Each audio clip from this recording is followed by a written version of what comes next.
تم نے یہ کہاں سے نکال لیا؟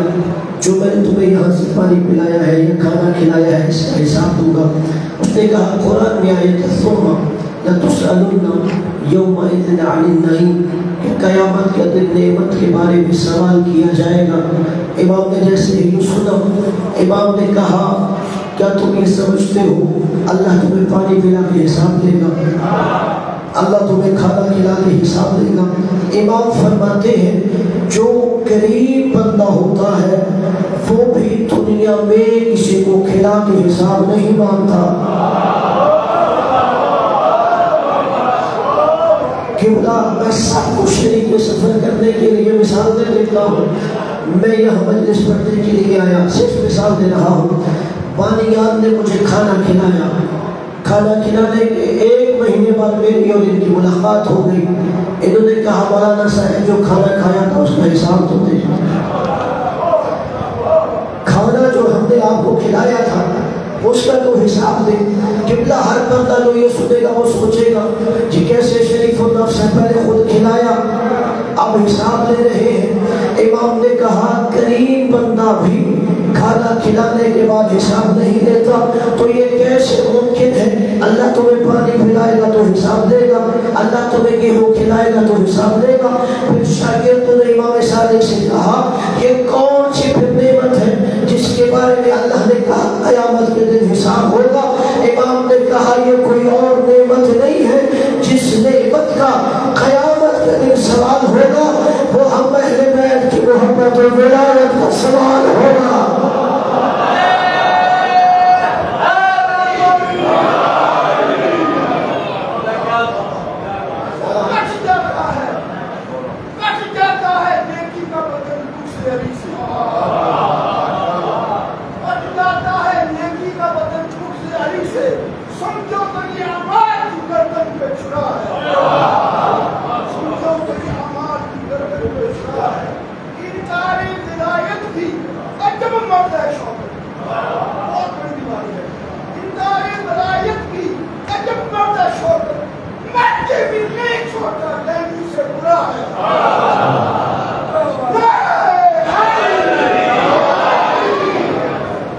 انہوں نے کہہ دیا انکار ولایت، حالانکہ جب نبی نے اعلان ولایت کر دیا اس کے بعد حارث بن نعمان فہری آیا تھا اور اس نے کہا تھا محمد مصطفیٰ، آپ نے کہا نماز پڑھو، ہم نے پڑھی، کہا روزہ رکھو، ہم نے رکھا، زکوٰۃ تو ہم نے دی، حج کرو، ہم حج میں گئے۔ کہا اب یہ جو علی کی ولایت کا اعلان کیا ہے یہ اپنی طرف سے کیا ہے یا اللہ کی طرف سے کیا ہے؟ سید الانبیاء فرماتے ہیں والذی بیدہ نفسی، مجھے اس ذات کی قسم ہے جس کی قبضہ قدرت میں مجھ محمد مصطفیٰ کی جان ہے، علی کی ولایت کا اعلان میری طرف سے نہیں اللہ کی طرف سے ہو رہا ہے۔ اب اس نے ایک جملہ کہا اللہم ان کان ھذا ھو الحق من عندک فامطر علینا حجارۃ من السماء او ائتنا بعذاب علیم، کہ اے بار الہ اگر یہ تیری طرف سے حق تھا تو ابھی مجھ پر آسمان سے پتھروں کی بارش نازل کر، او ائتنا بعذاب علیم یا کوئی دردناک عذاب دے۔ یہ جملہ مجھے ولایت کہہ رہا تھا اور یہ وہی جملہ ہے جو اس سے پہلے ابو جہل کہہ چکا تھا۔ سورہ توبہ کی آیت میں بیان ہوا کہ ایک دن ابو جہل رسول کے پاس آیا، نبی قرآن پڑھ رہے، ابو جہل نے کہا ذا کلام من، یہ کس کا کلام ہے؟ نبی نے کہا کلام اللہ، یہ اللہ کا کلام ہے۔ جیسے ہی ابو جہل نے سنا وہ جملہ کہتا ہے اللہم ان کان ھذا ھو الحق من عندک فامطر علینا حجارۃ من السماء او ائتنا بعذاب علیم، کہ اے اللہ اگر یہ قرآن تیری طرف سے حق ہے تو مجھ پر آسمان سے پتھروں کی بارش نازل کر یا دردناک عذاب پھر۔ اللہ نے اگلی آیتوں میں کہا وما کان اللہ لیعذبہم وانت فیہم، میرے حبیب اس میں عذاب کیسے نازل کروں، ان کے درمیان محمد مصطفیٰ ہے۔ اس نے کہا عذاب نازل کرو، اللہ نے کہا کیسے نازل کروں، تو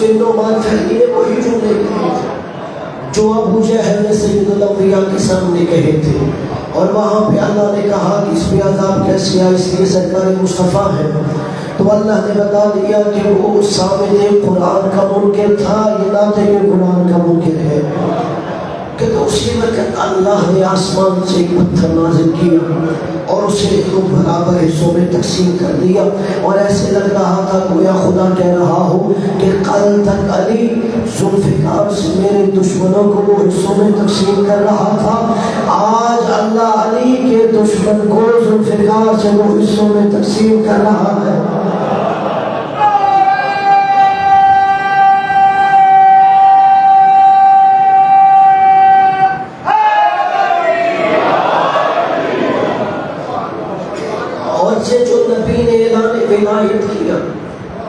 ہم بھی خوش ہوتے ہیں کہ یہ 18 ذی الحج کو حضرت علی کو مولا بنایا گیا، 18 ذی الحج کو حضرت علی کو مولا بنایا نہیں گیا، دنیا کو یہ مولا دکھایا گیا۔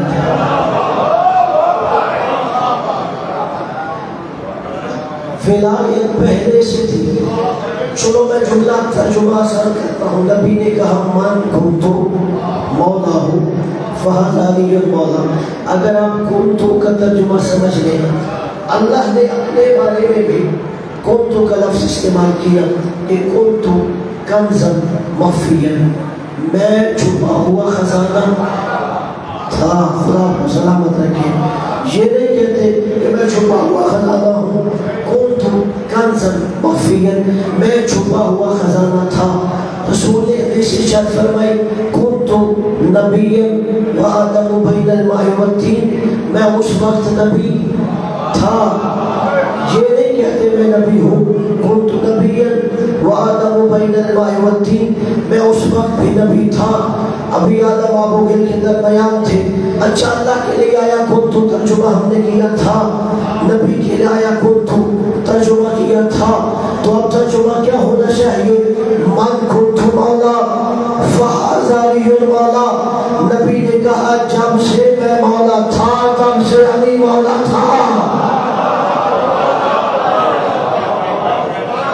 جب سے میں مولا تھا تب سے علی مولا تھا۔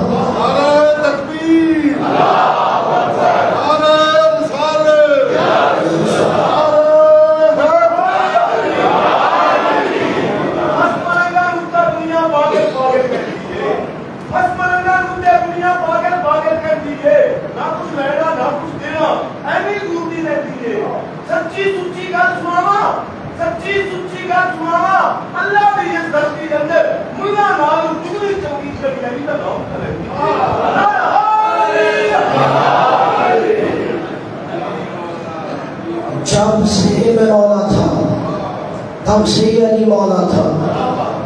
اور پھر جب چھٹی تائیدار ولایت سے یہ پوچھا گیا کب سے یہ مولا تھے، کہ کب سے یہ مولا تھے، امام نے کہا یہ روز الست کی بات ہے، روز عہد و پیمان کی بات ہے، عالم ارواح کی بات ہے کہ اللہ نے اس نے ساری روحوں کو جمع کیا، الست بربکم، سب سے توحید کا اقرار لیا، رسالت کا اقرار لیا، ولایت کا اقرار لیا، کہ ہر نبی نے توحید کا بھی اقرار کیا، رسالت کا بھی اقرار کیا، ولایت کا بھی اقرار کیا۔ جتنا جناب آدم نے کہا علی ولی اللہ، آدم صفی اللہ ہو گئے، نوح نجی اللہ ہو گئے، ابراہیم خلیل اللہ ہو گئے، موسیٰ کلیم اللہ ہو گئے، عیسیٰ روح اللہ ہو گئے۔ اقرار توحید و رسالت و ولایت کے بعد اللہ نے منصب نبوت دیا اور دنیا کو سمجھایا جب بغیر اقرار ولایت نبیوں کو نبوت نہیں ملتی تو بغیر اقرار ولایت امتی کو جنت کیسے مل سکتی ہے؟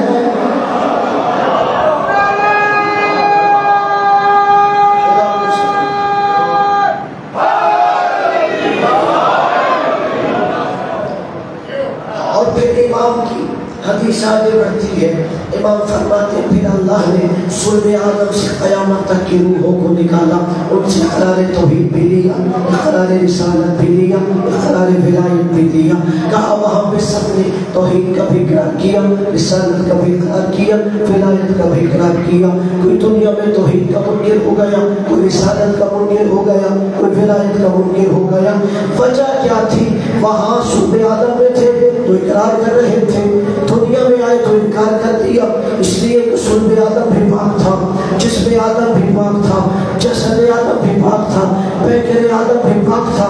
جب پاک جسم میں تھے تو اقرار کر رہے تھے، جب پاک پیکر میں تھے تو اقرار کر رہے تھے۔ گویا اللہ دلیل سمجھا رہا تھا کہ علی کی ولایت کا تعلق صرف عقیدت سے نہیں طہارت سے ہوتا ہے۔ علی کی ولایت کا تعلق صرف عقیدت سے نہیں، محبت سے نہیں، یہ ولایت سے ہوتا ہے۔ پھر امام کی حدیث آگے بڑھتی ہے، تب پھر اللہ نے سارے پانیوں کو جمع کیا، ان پر اقرار توحید کو بھی پیش کیا، رسالت کو بھی پیش کیا، ولایت کو بھی پیش کیا۔ کہ جس پانی نے اقرار ولایت کیا اللہ نے اسے مٹھاس دے دی، جس نے انکار کیا اسے کھانا بنا دیا۔ اللہ نے ساری زمینوں کو جمع کیا، ان پر ولایت کو پیش کیا۔ جن زمینوں نے اقرار ولایت کیا اللہ نے انہیں گلشن بنا دیا، جن زمینوں نے انکار کیا اللہ نے بنجر بنا دیا۔ پھر امام فرماتے ہیں اللہ نے سارے پرندوں کو جمع کیا، ان پر اقرار توحید و رسالت و ولایت کو پیش کیا۔ کہ جن پرندوں نے اقرار ولایت کیا ان کے گوشت کو حلال کر دیا، جنہوں نے انکار کیا گوشت حرام کر دیا۔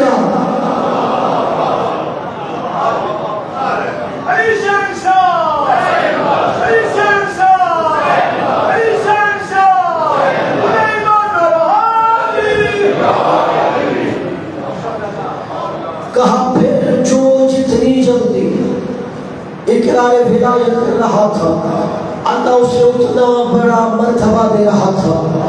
کہ جس فرشتے نے سب سے پہلے اقرار ولایت کیا اللہ نے اس جبرائیل کو سید الملائکہ بنا دیا۔ چھڑے اقرار ولایت کا جملہ ہے میرا نہیں، کہا جس ہوا نے سب سے پہلے اقرار ولایت کیا اسے باب نصیب بنا دیا، جس پانی نے سب سے پہلے اقرار ولایت کیا اسے آب کوثر بنا دیا، جس پتھر نے سب سے پہلے اقرار ولایت کیا اسے عقیق بنا دیا، جس زمین نے سب سے پہلے اقرار ولایت کیا اسے زمین کعبہ بنا دیا۔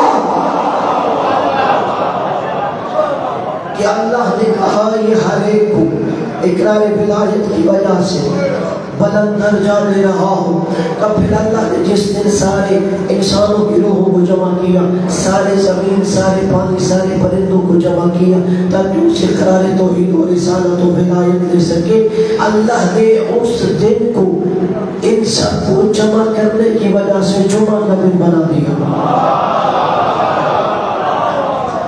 جمعہ جمع کرنے کا نام ہے، چونکہ اللہ نے اس نے توحید و رسالت و ولایت کے لیے ہر شے کو جمع کیا تھا، اس لیے اللہ نے اسے جمعہ قرار دے دیا۔ تو اس لیے اللہ نے سمجھا دیا جسے جتنا بڑا رتبہ چاہیے وہ اتنی جلدی قرار ولایت کر رہا تھا۔ اور پھر جا کے دیکھ لیجیے جس نے اس انعام کو چھپایا تھا کہ جو نبی نے کہا من کنت مولا فہذا علی المولا، کوفہ کی روایت ہے مولا علی ممبر کوفہ میں تھے، مولا علی نے کہا لوگوں کیا تم نے نہیں سنا تھا کہ نبی نے کہا تھا من کنت مولا فہذا علی المولا۔ کچھ لوگوں نے گواہی دی، 8 بندے جو وہاں موجود تھے غدیر خم کے میدان میں، انہوں نے گواہی نہیں دی، مولا نے نام لیا فلاں ابن فلاں، فلاں ابن فلاں، فلاں ابن فلاں، فلاں ابن فلاں۔ کیا تم نے نہیں سنا تھا؟ تم نے نہیں سنا تھا؟ تم نے نہیں سنا تھا؟ کسی نے کہا یا علی بوڑھا ہو گیا ہو، کسی نے کہا یا علی اب نسیان ہو جاتا ہے، کسی نے کہا حافظہ کمزور ہو گیا ہے، کسی نے کہا یا علی بھول گیا ہوں۔ مولا علی نے کہا اے بار الہ، اگر یہ جھوٹ بول رہے ہیں تو ان پہ عذاب نازل کر۔ علماء اسلام نے لکھا ہے ان 8 بندوں پر علی کی بددعا کی وجہ سے ایسا عذاب نازل ہوا جو چھپانے سے بھی نہیں چھپتا تھا۔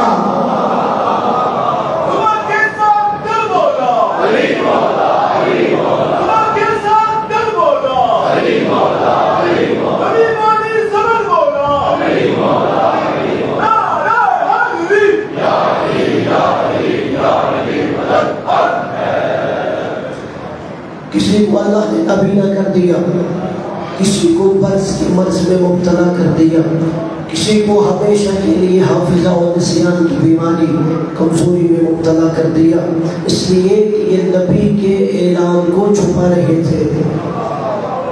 اور اس لیے تو 8ویں امام نے فرمایا تھا کہ اگر لوگ غدیر کو نہ چھپاتے تو کبھی بات کربلا کرنا، کہ جب لوگوں نے غدیر کا پرچار نہیں کیا، غدیر کو چھپایا، تو پھر بات کربلا تک آ گئی ہے۔ آپ جائیں جا کے پڑھی آئمہ کی سیرت، مولا حسن و حسین غدیر کے دن خاص دسترخوان بناتے تھے اور لوگوں کو بلاتے تھے۔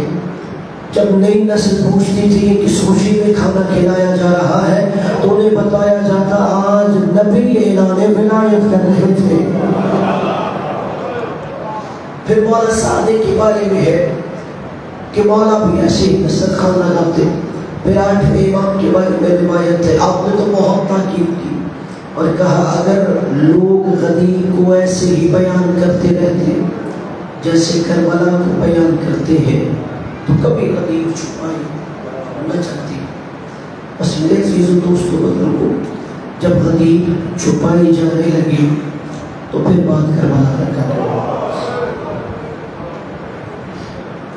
مسجد کے سامنے تجھے ماتم ہے ناگوار، مسجد کے سامنے تجھے ماتم ہے ناگوار، کہ تیرا سر حسین کو پڑھتا نماز پڑھو۔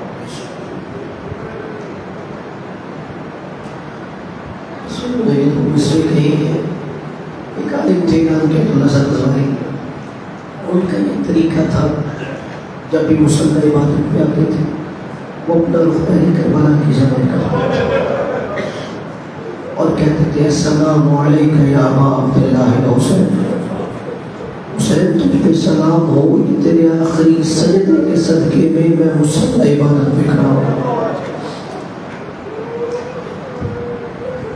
عدالت اسلام کو بچانے کے لیے بانیان اسلام نے اپنا سب کچھ قربان کیا ہے۔ آپ جانتے ہیں کہ آج کا دن حسین کے 6 ماہ کے بیٹے سے مخصوص ہے۔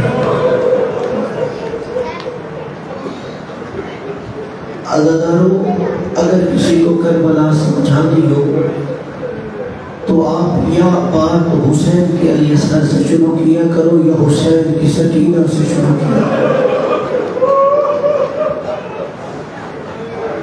6 ماہ کا بچہ تو جب نہیں کر سکتا، جب مولا نے کہا حل من ناصر ینصرنا ہے حسین کی مدد کرنے والا،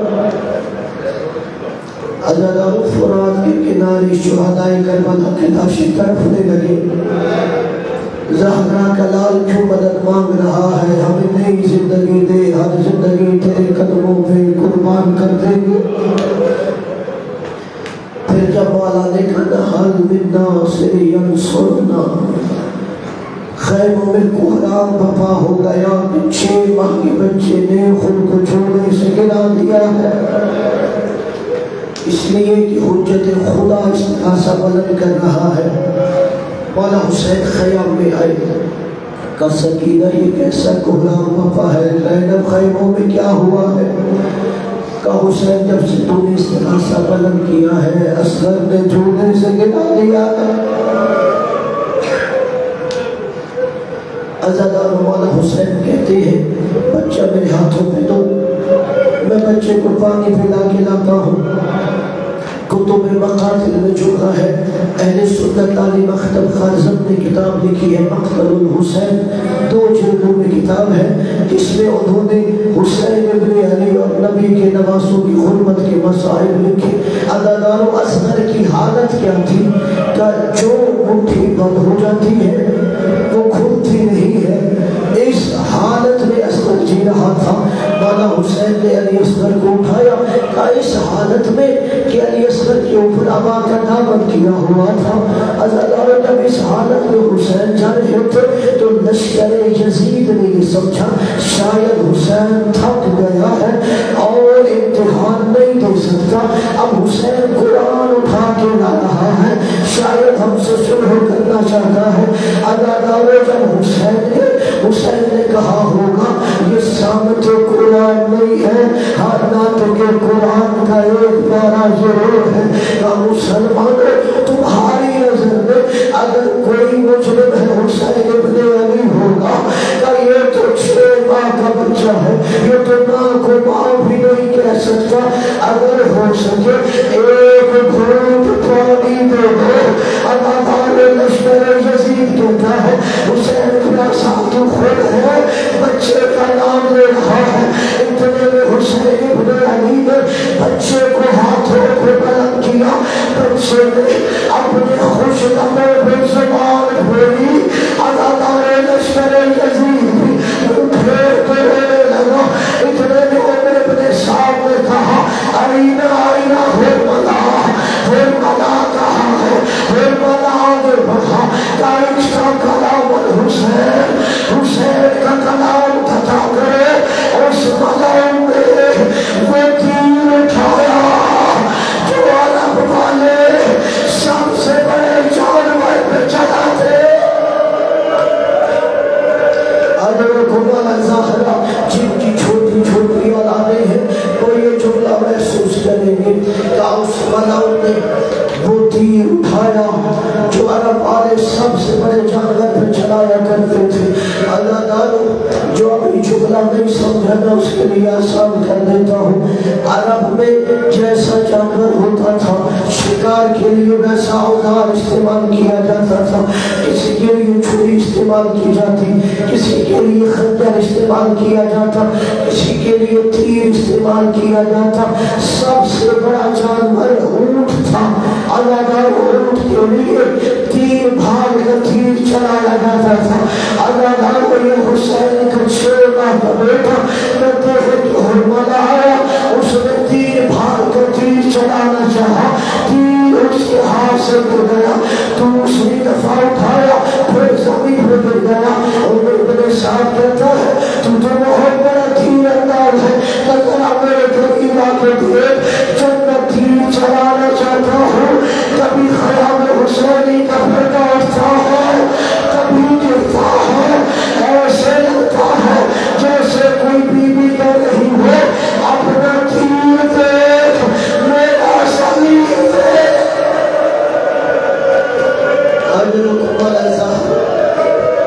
مالک آپ کو سوا اسلام کے کسی کام میں نہ رلائے۔ عزاداروں جیسے تیر چلا، کہتے ہیں جیسے تیر چلا بچہ ذبح ہو گیا۔ علماء کہتے ہیں اگر حسین نے اٹھایا ہوا علی اصغر کو نہ ہوتا، جدھر تیر جاتا وہی صغیر جاتا۔ اجرکم علی الزہرہ، عزاداروں یہ وہ موقع تھا جب حسین ابن علی نے اپنے چاہنے والوں کو کربلا میں یاد کیا کہ لیتکم فی یوم عاشورا جمیعا تنظرونی، اے میرے چاہنے والوں کاش تم کربلا میں ہوتے، مولا ہم کیا کرتے کہ تم دیکھتے آخری فاسنس بین طفل فابو ان یرحمونی، حسین کیسے پانی مانگ رہا تھا اور میرا سوال رد ہو گیا۔ اجرکم علی الزہرہ، زیارت ناحیہ میں میرے مولا حسین کا جملہ ہے، زیارت ناحیہ میں امام زمانہ کا جملہ ہے۔ امام زمانہ نے کیا جملہ فرمایا؟ عزاداروں آپ تو یہی سنتے لکھتے ہیں نا کہ بچے کا گلا چھٹ گیا، مگر امام زمانہ زیادت ناہیہ میں کہتے ہیں السلام علی الذی ذبح من الأذن إلى الأذن، میرا سلام ہو کربلا کے اس شہید پر جو ایک کان سے دوسری کان تک ذبح ہو گیا۔ ادرکم الزہرا مولانا عائشہ کو خدا نے گناہوں کی معافی مانگی ہے۔ مولا حسین نے بچے کو اٹھایا، عزاداروں پھر علی اصغر کے اوپر مولا نے ابا کا دامن کیا، کہا اس حالت میں علی اصغر کو واپس لے کے گئے۔ 4 سال کی بہن خیمے پہ انتظار کر رہی تھی کہ بابا علی اصغر کو پانی پلانے لے کے گیا ہے۔ عزاداروں جیسے ہی مولا حسین 4 سال کی بچی کہتی ہے بابا علی اصغر سے بڑا پیار تھا، علی اصغر کو پانی پلانا ہے، ابھی تک سکینہ پیاسی ہے، مولا نے ابھی تک علی اصغر کے اوپر ابا کا دامن کیا ہوا ہے۔ بابا مجھے علی اصغر کو دکھاؤ۔ جیسے ہی حسین نے اپنی ابا کا دامن ہٹایا، علی اصغر کے گلے پہ خون نظر آیا، بچی اتنی چھوٹی تھی۔ بابا اتحمل بالماء، کیا پانی سے ہو گیا ہے؟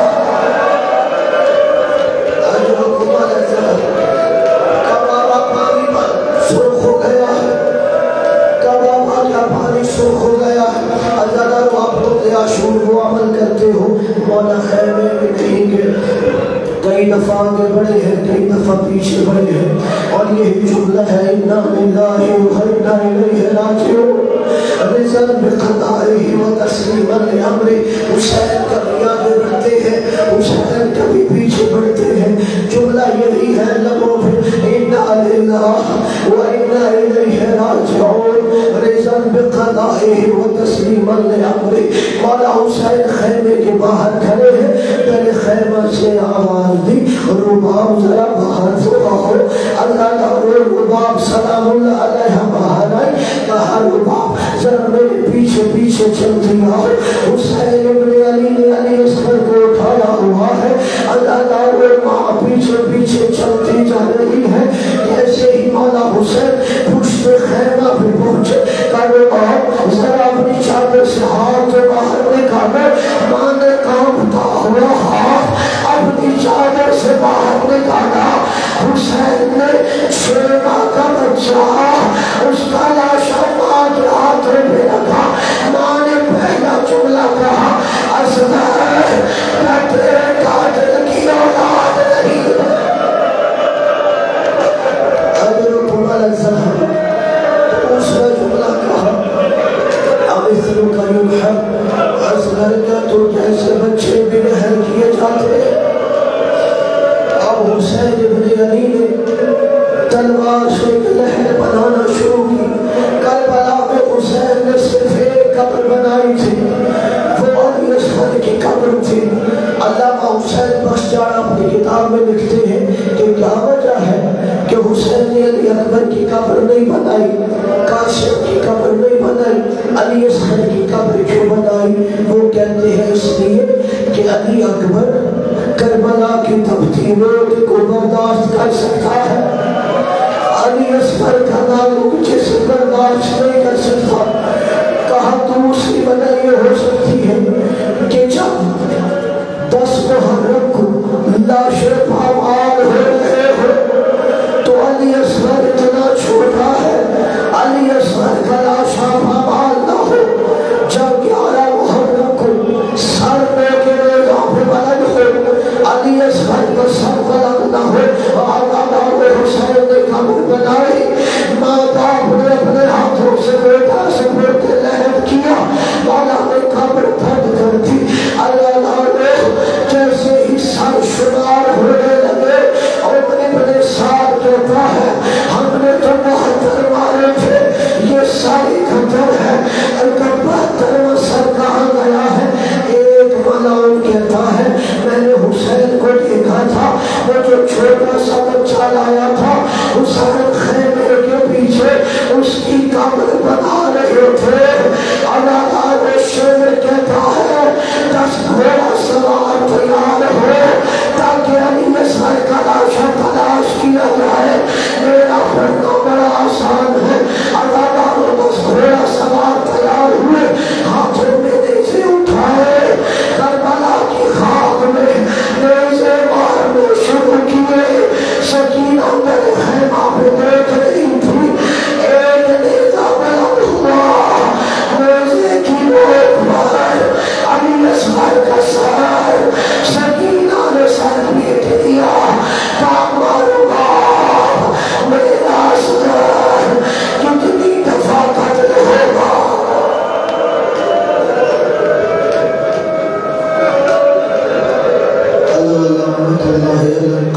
قلبي وسيعلم الذين ظلموا يوم قلبي